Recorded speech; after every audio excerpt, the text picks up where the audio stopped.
Have you ever thought about time-dependent data? Something that is A right now and B tomorrow? I will show how you can handle this with queries in Access.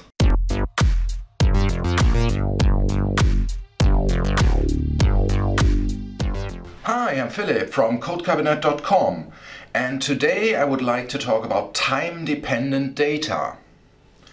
So, usually when we store data in a database, we just store the current state of something in the database that is a record.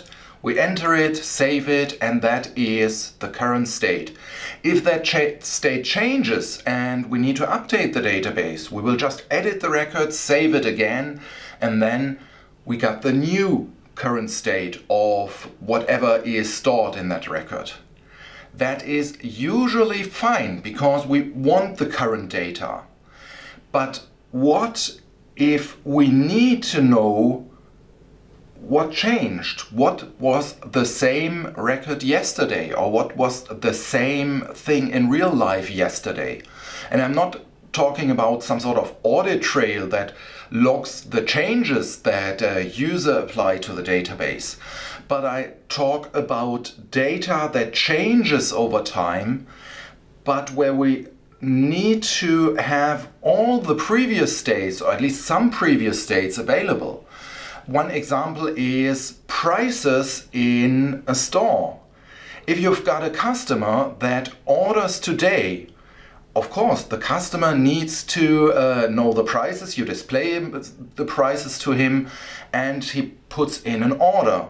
And then you change the prices tomorrow.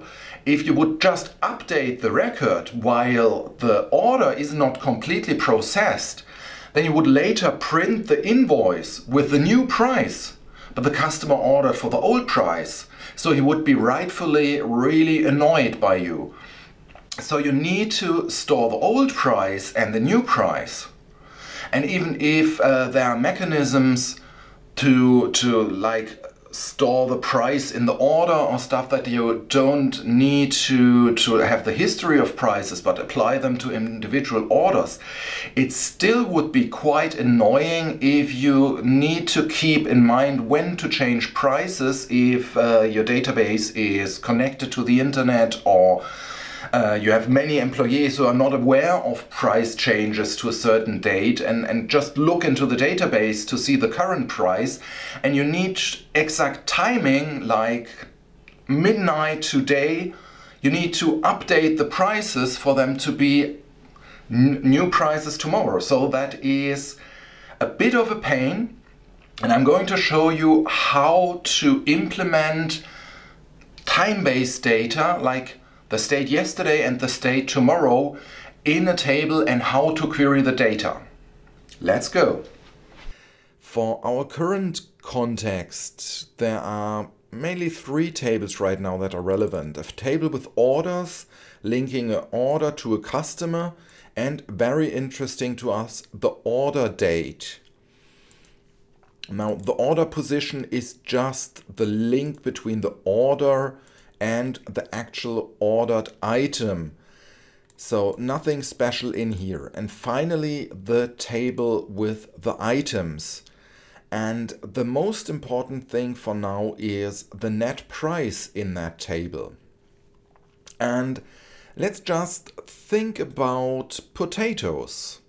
This year was a very hot and dry year. That is bad for potato. It ruined the potato harvest. So the prices for potatoes have gone up. And we need to raise our prices for potatoes. So these two records concern potatoes. If we would just change the price here, we would have a problem because that would affect all orders. And we cannot raise the prices for those people who ordered already. So we need a different approach. And for that, we are going to create a new table. This is the new table. It will have a price ID, which is an auto number field and the primary key of that table. It will have an item ID, which is the foreign key referencing our item. Of course, it needs to have a net price, which is currency. And now the important thing, it has a valid from date, which is date time, and a valid to date as well. And once again, it's a date time. So we save this table price, and we close it. Now, to make things easier, I'm not going to type the prices by hand, but I'm creating a query to append the prices. So we need the item ID from the items table and the net price, and this is going to be an append query, and we are going to append the prices to the new price table. And I need to say this ID column from the items table should end up in the item ID field of the price table. Now let's just run this query, and we don't need it anymore, so I'm going to discard it. Let's just fetch the price table and add it to our group up here. And now you see I've got already all the prices in here, but the valid from and valid to dates are empty. That is not a bad thing, because for now all the prices have been were constant all the time. Now let's look at our potatoes. Just hide the price ID column, because that is not really important and might be confusing. So 14 and 15 are just my potatoes. So let's say these are the old prices, and I want to increase the prices beginning with 2019. So I say the old price is valid until the end of December 2018. This is my German date format. It's actually day, month, year. Don't get distracted by that. So now I'm going to enter a new price for the 5 kilo bag potatoes. That is this record, and I say, yeah, they're at 290 now, beginning with the 1st of January 2019. And the same for the loose potatoes. They will be at €1.09, beginning with the 1st of January 2019.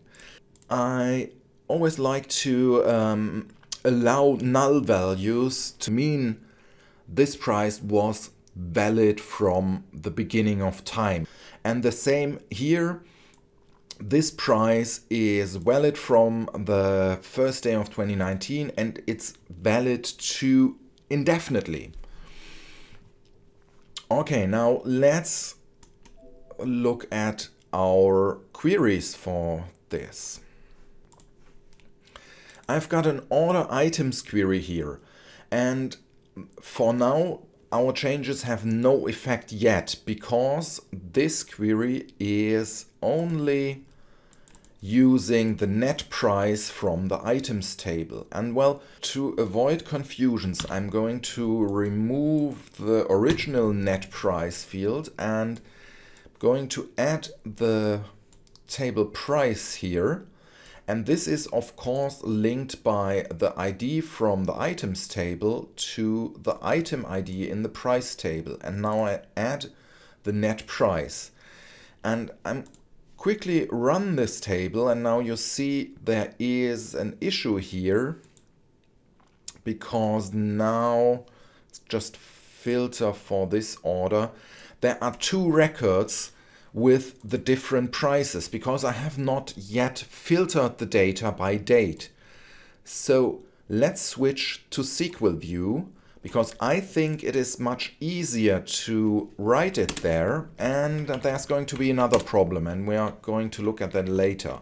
So this is our join on the price table, and yes, we need the join via the item ID here, and we need to introduce an additional join, And that is via the order date, because we need that as our date reference. The order date needs to be greater or equal the valid from date from our table price. And for those cases where we did not enter any valid from, we need to add something else here, an or clause, or the valid from date is null. Now I just copy this part and change it around, because we need to check if the order date is less or equal the valid to date, or the valid to date is null. So, and that should already do the trick. I save the query and run it. And now you see, I just filter for this order. There are no duplicate values anymore. And if we select all orders, let's just focus on the potato stuff here and sort this oldest to newest. You see there is this price in December 2018, and now there is automatically a new price here in January 2019. So unfortunately, there is a problem with this query.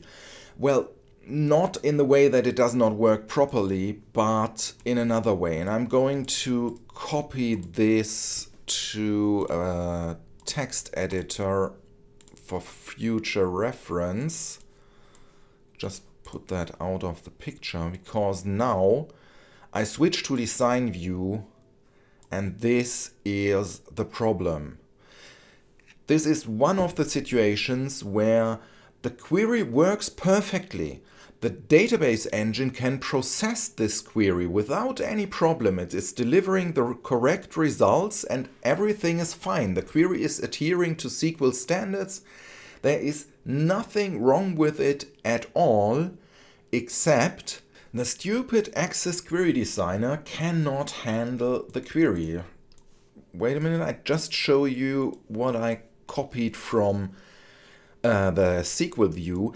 This is something, this join clause with multiple conditions in the join is something that the Access Graphical Query Designer cannot handle properly. So if I click OK, he complains about every part of that expression. Now, if I click OK and switch back to SQL view, it is still there, but I cannot edit this query here because the query designer cannot display this expression. Now, if I go back to the SQL view and change a little bit around, then it still should be the correct result. I just move the criteria to the where condition, and now the query should still produce the same results. You see, it's still the correct result here. This is the lower price, and starting with the new year here, we get the newer price. So the query still works, and I can even switch to design view. This looks a little bit messy right here because this is all entered here, these expressions, and they are combined with the null values. So even though the query editor can display that, it's not very pleasant to look at, and it's not very easy to understand what's going on here. So even now I would prefer to write this in the SQL view. So let's just save this query and just to show you how you would go about entering new prices, I just open the price table once again and filter down to the tomatoes.